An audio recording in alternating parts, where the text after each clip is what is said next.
I'm Alina Torres, 35. All my life, I believed family was the one place you could always rely on. But one phone call in late September shook that belief to its foundation.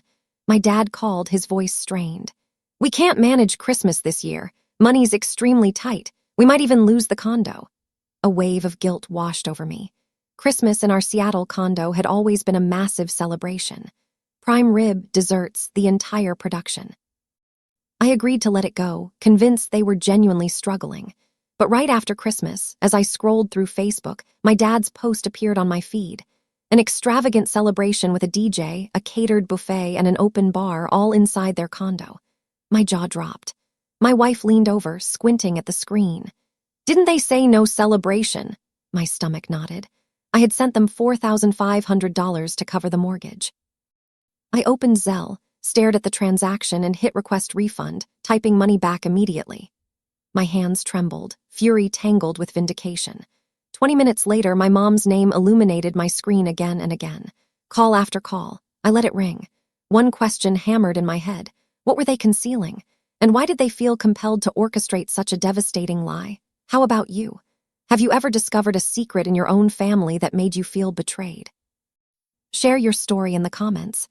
I really want to hear it. A week before that call, we were still discussing Christmas plans. Every December, my family gathered in my parents' Seattle condo for a genuine Christmas celebration. My mom and dad transformed their living room into a holiday paradise. Perfectly roasted prime rib, creamy scalloped potatoes, chocolate mousse, fresh baked rolls.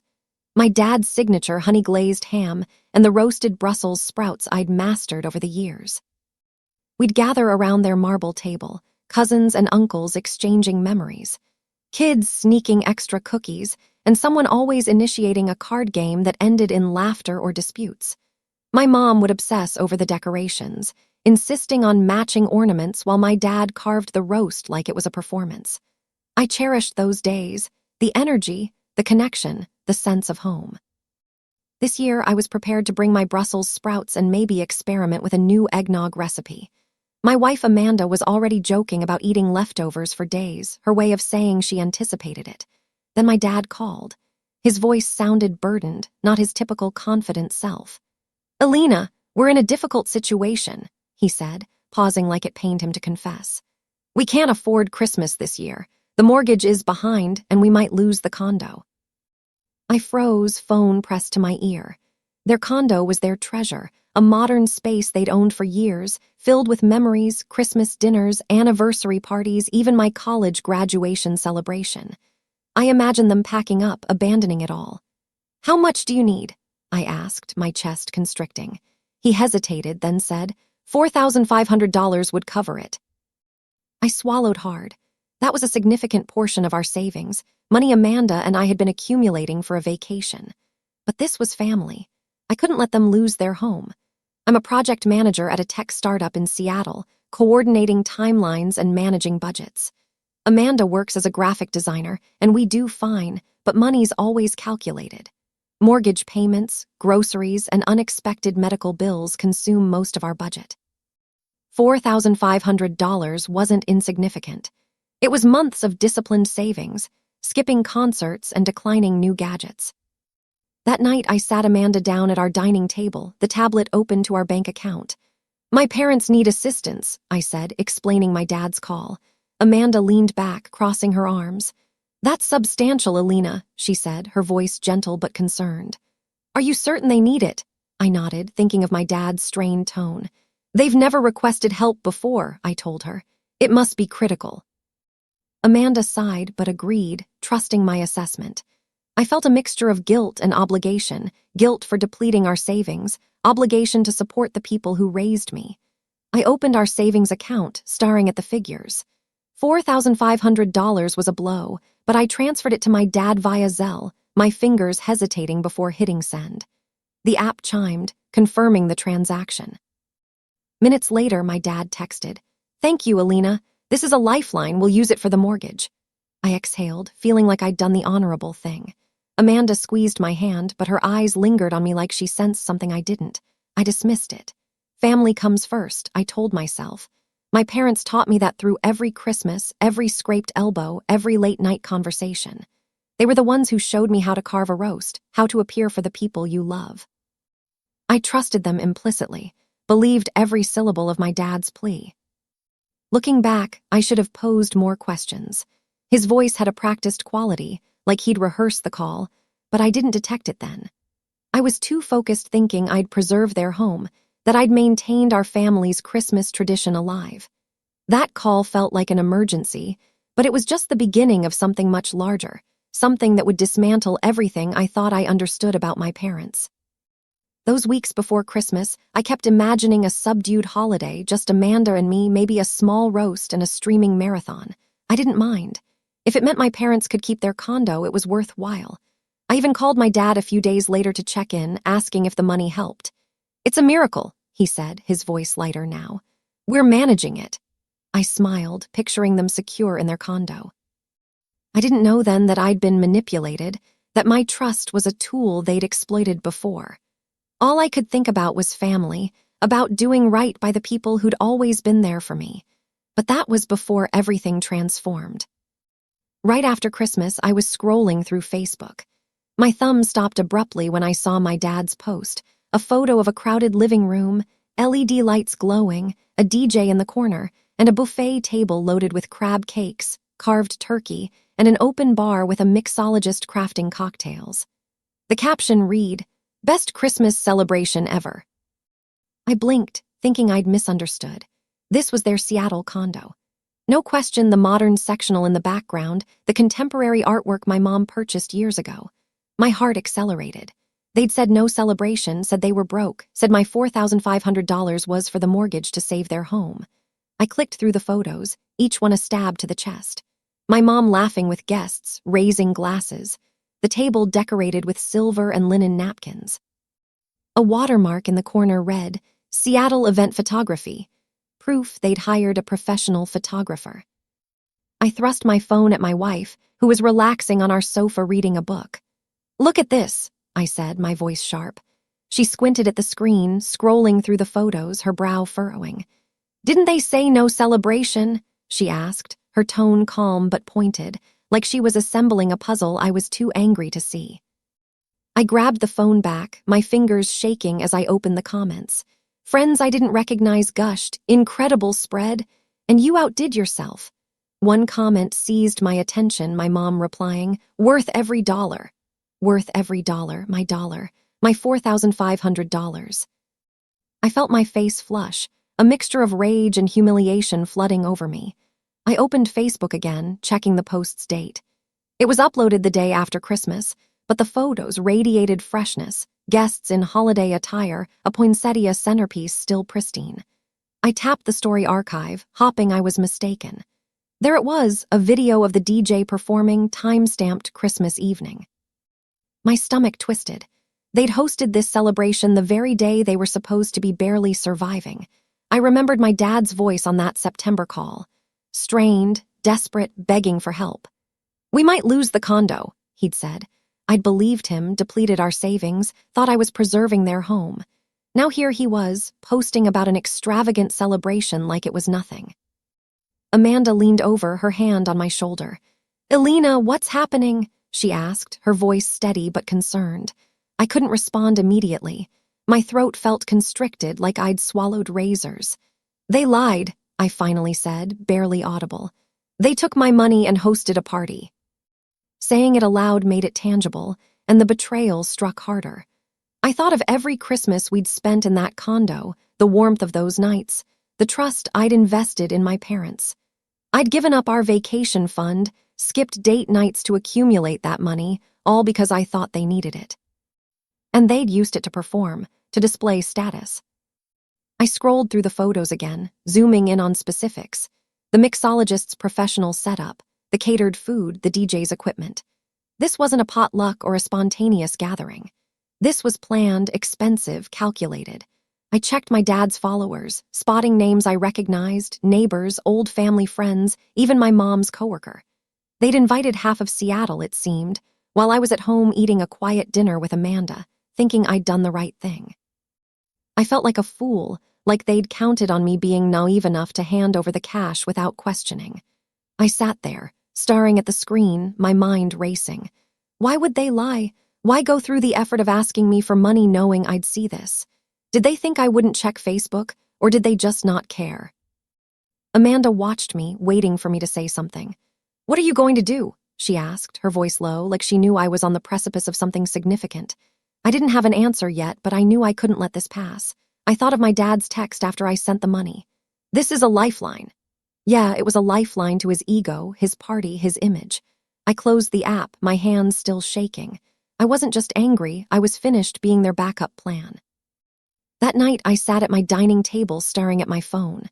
I opened Zelle, my thumb hovering over the app like it was a weapon. There it was, the transaction from late September, $4,500 sent to my dad, Roberto, labeled for mortgage. My chest tightened, thinking of his Facebook post, the DJ, the crab cakes, the open bar. He'd played me, used my money to host a party while I thought I was saving their home. I tapped the transaction, my jaw clenched, and hit the request payment button. In the memo, I typed, "Money back immediately." Each letter a response to the betrayal. I pressed send, my heart pounding, fury mixed with a strange liberation, like I'd finally taken a position. The app chimed, confirming the request. I leaned back, exhaling, feeling lighter for the first time all day. My phone buzzed almost instantly. A text from my dad popped up. "Alina, what's this about? Why are you requesting the money back?" His words dripped with panic, like he'd been caught. I stared at the message, my fingers itching to reply, to unleash every ounce of my anger. But I didn't. I set the phone down, letting him stew in his own creation. Amanda raised an eyebrow, her voice low.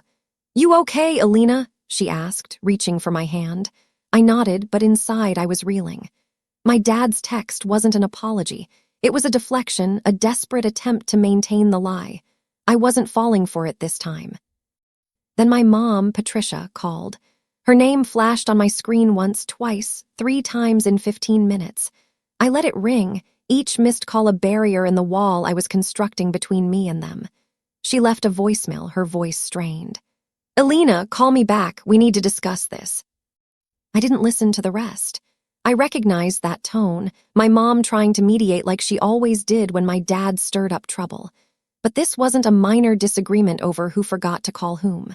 They'd taken my money, hosted a party, and lied to my face. I wasn't picking up. Not tonight. Maybe not ever. I turned my phone face down, the silence in the room heavy but intentional. Amanda leaned forward, her eyes searching mine. "You don't have to answer them," she said, her voice steady, like she knew I needed permission to hold my ground. I nodded, my resolve solidifying. "I'm done being their cash reserve," I said, the words sharp but accurate. I'd spent years responding when my parents called, thinking it was my responsibility to keep the family intact. But this was different. I started to wonder if my mom knew about the party all along. She was always at those Christmases, arranging decorations, playing hostess. Had she helped plan it? Had she stood by while my dad spun his story about losing the condo? The thought made my stomach churn, my trust in her crumbling like old concrete. I picked up my phone again, not to reply, but to check Zelle one more time. The payment request was still pending. No response from my dad. I imagined him packing their condo, trying to devise an excuse. Another text came through. "Alina, please, let's talk. You don't understand." I scoffed, tossing the phone onto the table. Understand? I understood perfectly. He'd used me, counted on my loyalty to get what he wanted. I thought of all the times I'd trusted him, believed his promises, sent money because he said it was for something urgent. How many of those were lies, too? I felt like I was seeing him clearly for the first time, and it hurt more than I expected. Amanda got up, grabbed 2 glasses of wine from the counter, and slid one to me. "You did the right thing," she said, taking a sip. I took a drink, the liquid grounding me. "I just can't believe they'd do this," I said, my voice low, almost breaking. "After everything." Amanda didn't say much. She didn't need to. Her quiet support was enough, a reminder that I wasn't alone in this. But my mind kept circling back to my mom. She'd always been the diplomatic one, the one who'd apologize for my dad's excesses, who'd call to check in. If she knew about the party, if she let him lie to me, then my trust in her was gone, too. I wasn't ready to confront that yet, but I knew I couldn't unsee it. I glanced at my phone, still buzzing with another call from my mom. I silenced it, my decision firm. This wasn't just about $4,500. It was about respect, about not being taken for a fool. I'd given them my trust, my savings, my loyalty, and they'd thrown it back in my face with a catered buffet and a hired DJ. I wasn't going to let them guilt me into backing down. For the first time, I felt like I was drawing a boundary, when they couldn't cross again. My mom's texts, my dad's calls, they could wait. I was done playing their game. The next morning, Patricia showed up at our apartment in Seattle. I opened the door to find my mom standing there, her face lined with concern, her usual warm smile absent. She held a coffee cup, probably from the drive-thru near the highway, and her jacket was wrinkled like she'd barely slept.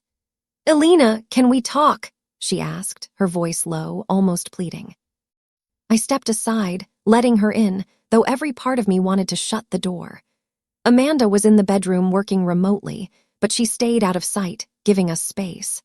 I crossed my arms, leaning against the wall, waiting for whatever excuse my mom thought could repair this.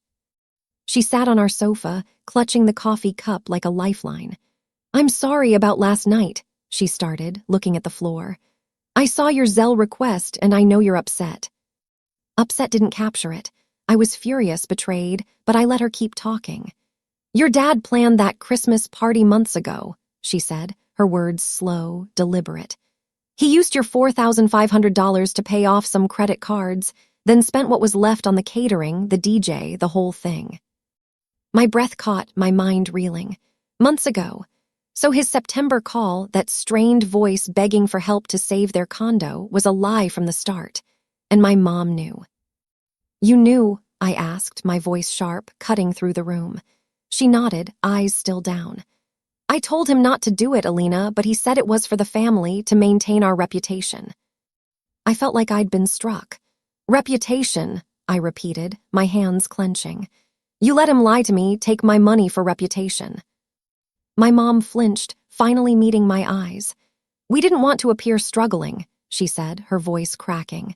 "The neighbors, our friends, they expect the big Christmas at our place. It's tradition."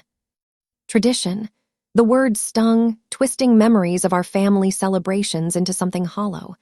I thought of all the years I'd trusted her, believed she was the one who kept things balanced while my dad pushed for extravagance. But she'd stood by, let him spin his story, let me empty my savings for a lie. I paced the small living room, trying to keep my voice steady. "That was our money," I said, pointing toward the bedroom where Amanda was working. "We gave up our plans, our savings, because you said you were losing the condo." My mom rubbed her face, looking older than I'd ever seen her. "I know we messed up," she said. "I should have stopped him. I'm sorry, Alina." Her apology felt like too little, too late. If she was sorry, why didn't she tell me the truth before? Why let me find out through a stupid Facebook post? I saw it now. She wasn't just a bystander. She was part of it, complicit in my dad's scheme. "I'm done helping you," I said, my voice cold but firm. "You and Dad need to figure this out on your own." Her eyes widened, like she hadn't expected me to push back so hard. "Alina, don't do this," she said, standing up, her coffee cup shaking in her hand. "We're family, we can work it out." But her words felt empty, like a script she'd used before. I shook my head, my resolve solid. "You don't get to decide that anymore," I told her. "You broke my trust." Amanda appeared in the doorway, her presence grounding me, a silent reminder that I wasn't alone in this fight. My mom tried one more time, her voice softer now. "I'll talk to your dad, Alina. We'll make this right." But I didn't believe her. I'd heard her promises before, when my dad overspent on electronics, when he forgot anniversaries, when he made everything about appearances. She'd always been the one to smooth things over, to keep the peace. But this time, it wasn't enough. I pointed to the door. "You should go," I said, my throat tight but my words clear. She hesitated, then nodded, her shoulders slumped. As she walked out, I felt a piece of my heart go with her. Not because I wanted her to stay, but because I was mourning the mom I thought I had. A few days later, I met my cousin Daniela at a coffee shop in downtown Seattle. The place was buzzing with afternoon chatter, but Daniela's sharp eyes locked onto me as I slid into the chair. My cousin had always been the direct one in the family, never shy about calling things as she saw them. She sipped her cappuccino, her gold earrings catching the light, and got straight to the point. "I heard about the Christmas disaster," she said, her voice low but firm. "You're not the only one, Alina. Your dad's pulled this before." I leaned forward, my latte untouched, my stomach churning at the thought that this wasn't just about me. Daniela leaned back, crossing her arms. "Roberto's been borrowing money for years," she said, her tone clipped, like she was tired of the story. "Not just from you, from me, from aunts, even from his old business partners. Always the same excuse, some emergency, some expense they couldn't manage." I stared at her, my mind racing. My dad had done this before. Daniela nodded, reading my expression. "3 years ago, he asked me for $6,000, said it was for property taxes. I gave it to him, no questions asked. Then I saw him post about a new motorcycle and a trip to Vancouver." My jaw tightened, the memory of my dad's Facebook post, crab cakes and a DJ, flashing in my head, though I didn't bring it up. This was bigger than one party. "He's got a pattern," Daniela went on, stirring her coffee with a stick. "He lies about money, makes you feel guilty, then spends it on whatever makes him look successful. Fancy parties, gadgets, trips to impress the neighbors." I felt a chill, like pieces of a puzzle were snapping into place. My dad's tearful call in September, his strained voice about losing the condo. It wasn't a one-time thing. It was a pattern. I thought of the times he'd asked for smaller amounts, claiming it was for utilities or car insurance. How many of those were lies, too? "Did he ever pay you back?" I asked, my voice barely steady. Daniela shook her head, a bitter smile tugging at her lips. "Not a cent. I had to cut him off." Daniela set her cup down, her gaze softening but still serious. "You need to hold your ground, Alina," she said, her voice carrying the weight of experience. "I didn't at first, and it cost me money, trust, years of frustration. Roberto's good at making you feel like you owe him, like it's your job to keep him afloat." I nodded, my throat tight. I'd felt that guilt my whole life, every time my dad called, every time he hinted at needing help.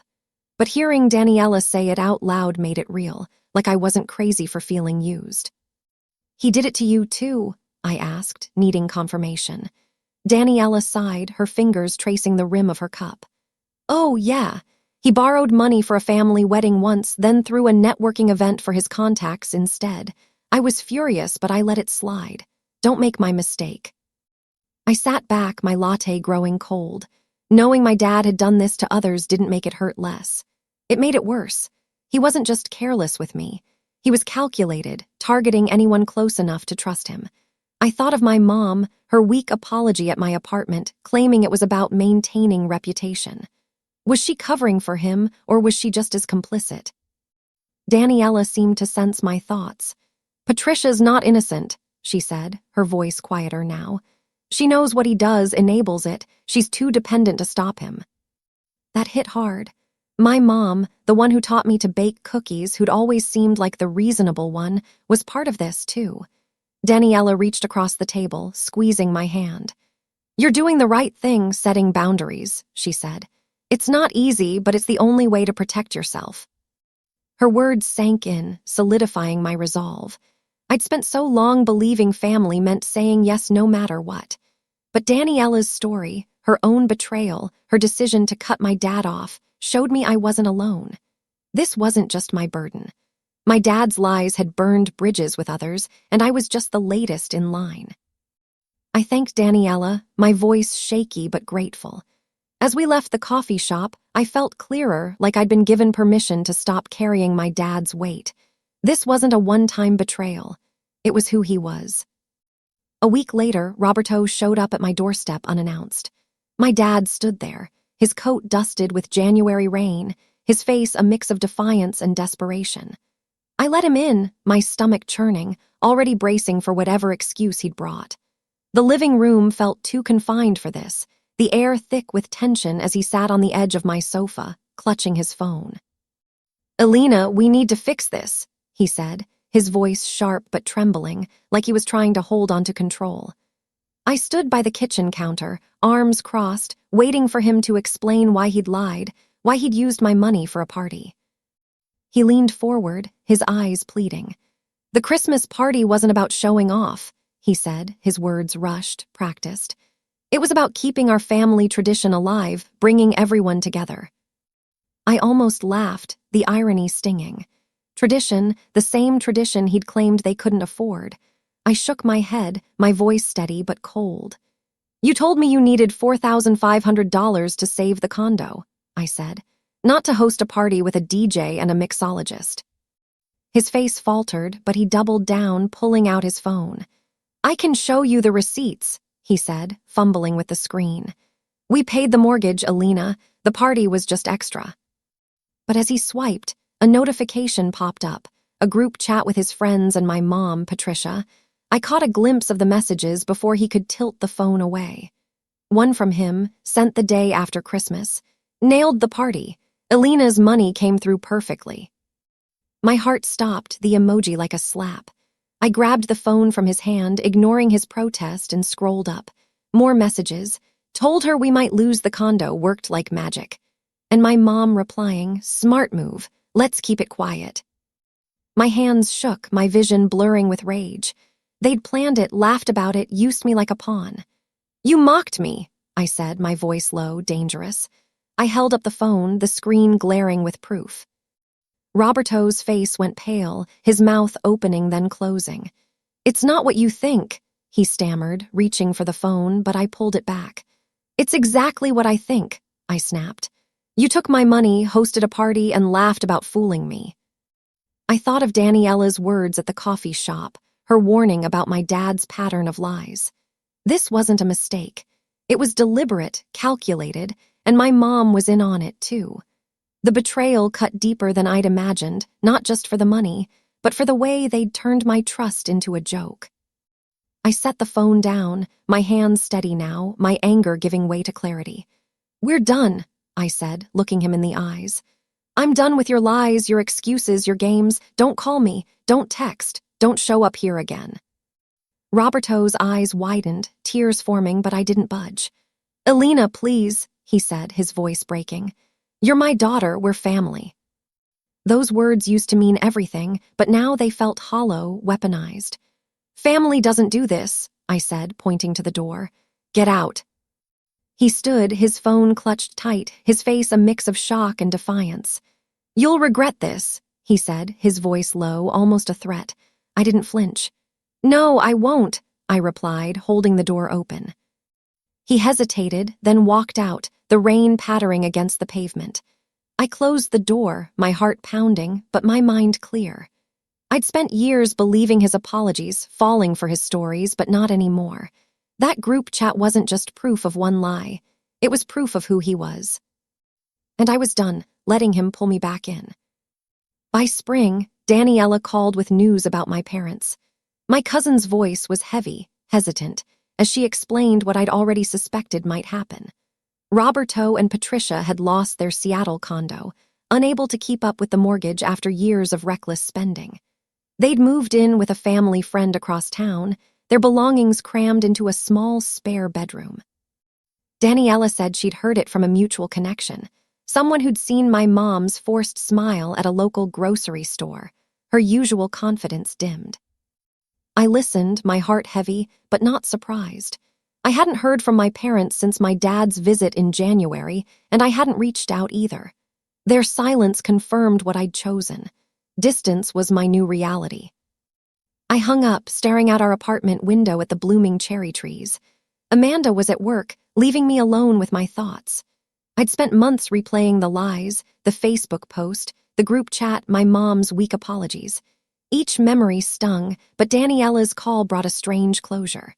My parents' downfall wasn't my fault, nor my burden to fix.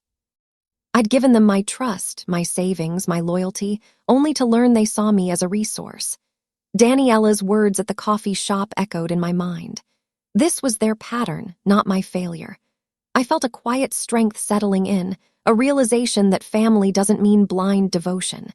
It means mutual respect, something my parents hadn't offered. Amanda and I had started rebuilding our life, piece by piece. We'd saved enough to replace the vacation fund I'd drained for my parents, and we'd begun planning our own future, free from their shadow. That December, we hosted our first Christmas in our apartment. It was small, just us. A roasted chicken, mashed potatoes, and a stack of board games we played until midnight. The table was simple, no DJ or crystal glasses, but it felt honest. We laughed over Monopoly, arguing about property trades, and for the first time in years I felt unburdened, like I was building something real. I thought of the old Christmases at my parents' condo, the ones I'd thought were about love but were really about image. Our new tradition was different, small, messy, but true. Looking back, I saw the lesson clearly. Kindness isn't a debt others can exploit. It's a choice, one I could offer or withhold. My parents had taken my generosity for granted, assuming I'd always say yes. But saying no, setting boundaries, was my way of protecting myself. I'd learned that love doesn't mean sacrificing my peace, and family doesn't mean enduring lies. Daniela had been right, cutting them off wasn't betrayal. It was survival. I still cared about my parents somewhere deep down, but I couldn't let their chaos define me anymore. I'd chosen myself and Amanda and the life we were making together. As I tidied the apartment that evening, I felt lighter, like I'd shed a weight I'd carried too long. My phone stayed quiet. No texts from my dad, no calls from my mom. Daniela's update was the last thread tying me to their world, and I was okay letting it fray. I wasn't bitter, just done. The lesson wasn't about revenge or resentment. It was about knowing my worth. I'd given too much for too long, but now I knew better. Next Christmas, Amanda and I would carve our chicken, play our games, and build memories that didn't rely on lies. That was enough.